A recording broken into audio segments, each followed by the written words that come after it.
semana ha pasado, en mi propia estimación, de una manera muy rápida y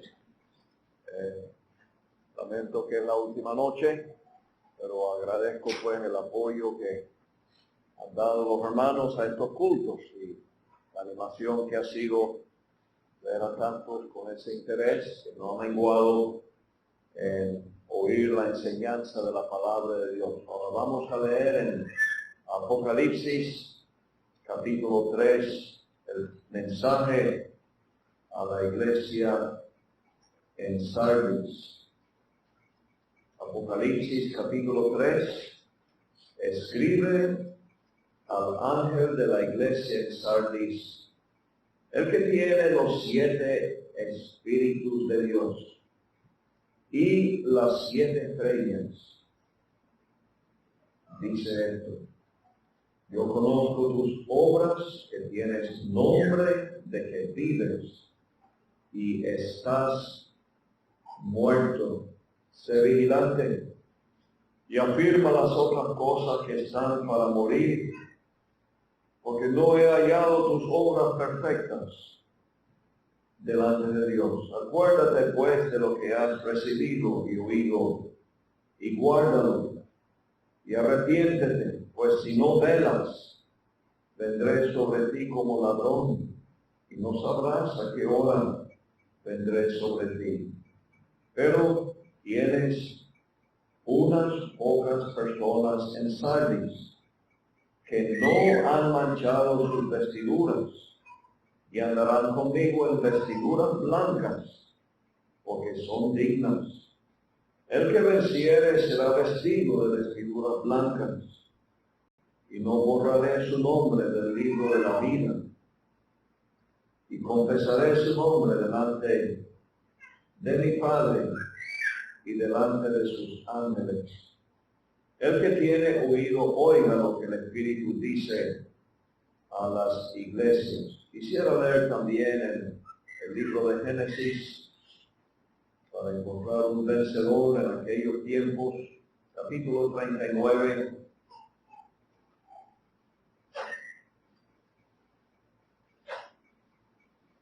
Del libro de Génesis. Llevado pues José a Egipto, Potifar, oficial de Faraón, capitán de la guardia, Faraón egipcio, lo compró de los ismaelitas que lo habían llevado allá. Versículo 7, aconteció después de esto que la mujer de su amo puso sus ojos en José y dijo: duerme conmigo. Y él no quiso. Y dijo a la mujer de su amo: he aquí que mi señor no se preocupa conmigo de lo que hay en casa, y ha puesto en mi mano todo lo que tiene. No hay otro mayor que yo en esta casa, y ninguna cosa me ha reservado sino a ti, o cuando tú eres su mujer. ¿Cómo pues haría yo este grande mal y pecaría contra Dios? Hablando ella a José cada día y no escuchando a él para acostarse al lado de ella, para estar con ella, aconteció que entró él un día en casa para hacer su oficio, y no había nadie de los de la casa allí, y ella lo asió por su ropa diciendo: duerme conmigo. Entonces él dejó su ropa en las manos de ella y huyó y salió. Final del capítulo vemos a José preso en la cárcel, injustamente acusado, pero pasando la página, capítulo 41 y el versículo 41, Génesis 41 y versículo 42 más bien. Entonces Faraón quitó su anillo de su mano y lo puso en la mano de José, y lo hizo vestir de ropas de lino finísimo, y puso un collar de oro en su cuello, y lo hizo subir en su segundo carro, y pregonaron delante de él doblar la rodilla, y lo puso sobre toda la tierra de Egipto. El Señor bendiga esta lectura de su santa palabra. Amén. La intención en estas noches ha sido de animarnos a todos en relación a ser vencedores. Ese es el aspecto resaltante en estas 7 cartas del Señor Jesucristo, exaltado y glorificado a esas 7 iglesias en Asia. Cada uno con una situación particular. No encontramos 2 asambleas exactamente iguales en cuanto a su posición o condición espiritual. Cuando llegamos a este caso de Sardis, qué triste. El veredicto del Señor: tienes nombre de que vives y estás muerto. Recuerdo en una visita hace años en Irlanda, íbamos por una carretera en el campo y vimos un edificio que había sido una iglesia protestante, pero era un campo bien, un campo muy espacioso alrededor. Había un cementerio. Nos paramos y entramos, vimos algo de esas tumbas, todo lleno de tumbas. Y la iglesia, así llamada, cerrada. Ahí no había una chispa de vida. ¿Qué ha pasado aquí en Sardis? Tienes nombre de que vives. Tenían solamente el nombre, pero la realidad espiritual es que estaban muertos. Hermanos, esto nos da temor. Aquí obviamente ha sucedido algo. En un tiempo, indudablemente, los que formaron parte de esa asamblea eran genuinos creyentes, pero con el tiempo comenzaron a surgir otros que, aunque tenían profesión de fe, no tenían vida.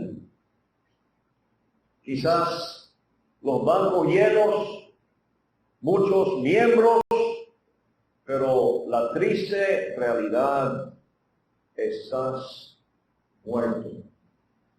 Es una lección para nosotros, hermanos. Y gracias a Dios que sin duda todas las asambleas representadas aquí no están interesadas en simplemente un crecimiento numérico. Entendemos que la salvación es de Jehová. La responsabilidad nuestra es predicar el Evangelio. Pero no podemos salvar. Estamos totalmente dependientes del Espíritu Santo de Dios para despertar almas a la realidad de su pecado y traerles a una verdadera fe en Cristo. Quizás esta iglesia, su membresía consistía en personas que tenían varias generaciones de creyentes, venían de los que realmente eran salvos en tiempos muy atrás, pero ellos no tenían vida. Entonces, cuán importante en una asamblea es depender del Señor, primero para ver almas salvadas, predicar el Evangelio. Ese sí es el mensaje que puede producir ese gran cambio en una persona. Y en cuanto a los que son recibidos a la comunión de la asamblea, sencillamente el cuidado. ¿Dónde? ¿Cuándo? ¿Cómo creyó en el Señor Jesucristo? Ahora quizás está relacionado con ese surgimiento en el tiempo de la Reforma, cuando se descubrió la gran verdad, se volvió a descubrir, porque siempre estaba en las Escrituras, la verdad de la justificación por la fe, totalmente aparte de obras. Y muchos sin duda creyeron, pero con el tiempo eso fue volviendo otra vez a su cauce. Y grandes iglesias nacionales, así llamadas, consistiendo solamente de una membresía que no conocen nada de la vida, son muertos. Pero encontramos, versículo 4, unas pocas personas en Sardis que no han manchado sus vestiduras. Sí habían algunos genuinos creyentes en aquella asamblea. No habían manchado sus vestiduras. Los nominalmente salvos no tenían ningún poder para vivir una vida santa, separada del pecado. Pero habían algunos allí y sus vestidos no estaban manchados. Genuinos creyentes que sí mantenían una separación del pecado, porque había en ellos esa energía del Espíritu Santo de Dios, esa nueva vida. Es interesante cómo el Señor se presenta a esta iglesia, el que tiene los 7 espíritus de Dios y las 7 estrellas. En la diestra del Señor están los 7 espíritus de Dios. Quizás nos confunde a algunos, ¿por qué 7 espíritus? Es solamente un Espíritu Santo. Pero el número 7 nos recuerda que en ese ser divino están todos los recursos que nosotros como creyentes necesitamos. Entonces, en la otra mano, las 7 estrellas, representando las 7 iglesias. ¡Qué variada necesidad en estas 7 estrellas, las 7 asambleas! Pero esa necesidad tan variada, tan grande, tiene su contraparte en el Espíritu Santo de Dios, en sus 7 manifestaciones, que tiene más recursos que suficientes para la necesidad de cada iglesia. Entonces, el Señor está dirigiéndose ahora a esas pocas personas que, teniendo vida, teniendo salvación, han tenido ese cuidado y ese anhelo de mantener sus vestiduras, su testimonio, sin mancha en medio de la corrupción moral de este mundo. Y Él les anima: andarán conmigo en vestiduras blancas, porque son dignas. El Señor promete asociarse con ellos en esa gloria futura.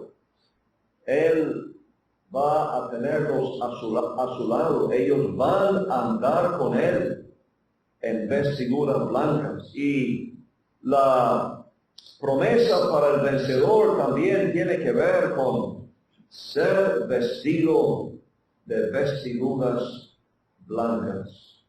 Ahora, hermanos, ningún creyente va a estar en el cielo con alguna mancha de pecado. Nosotros sabemos que desde el momento que recibimos a Cristo por la fe, todos nuestros pecados fueron perdonados. todos totalmente desaparecieron de la memoria de Dios. Vamos a estar sin mancha en el cielo. Pero sin duda alguna, la fidelidad del creyente en mantener un testimonio de santidad en ese ambiente inmoral, corrupto, en el cual estamos viviendo, eso va a ser reconocido y va a ser recompensado por el Señor. Tiene que ver, va a incidir en el galardón del creyente. No borraré su nombre del libro de la vida. El no aquí no es simplemente un no, es un doble no. El énfasis es en que esto no puede suceder. Uno que tiene vida eterna, la tiene. No la puede perder. Entonces es una promesa para animar a aquellos pocos creyentes. Qué difícil para ellos. Viviendo en medio de personas que tenían solamente una profesión de fe y no tenían la realidad. Lo natural sería bajar al nivel de ellos y vivir como ellos vivían.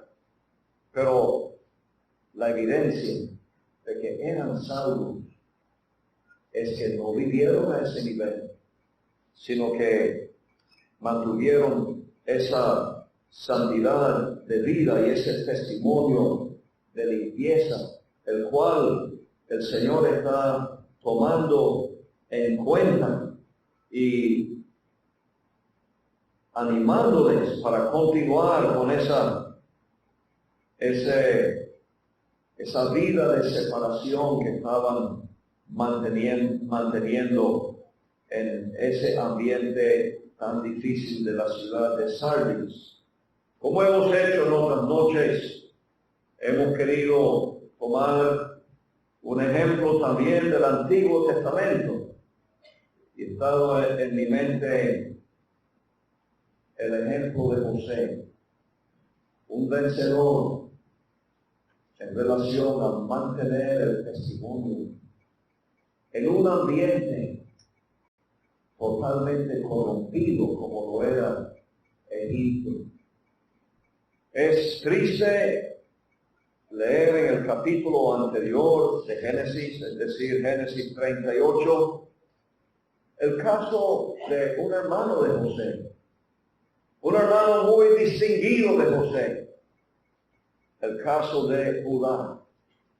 El capítulo 38 comienza con estas palabras: Judá se apartó de sus hermanos y se fue a un varón adulamita que se llamaba Hira.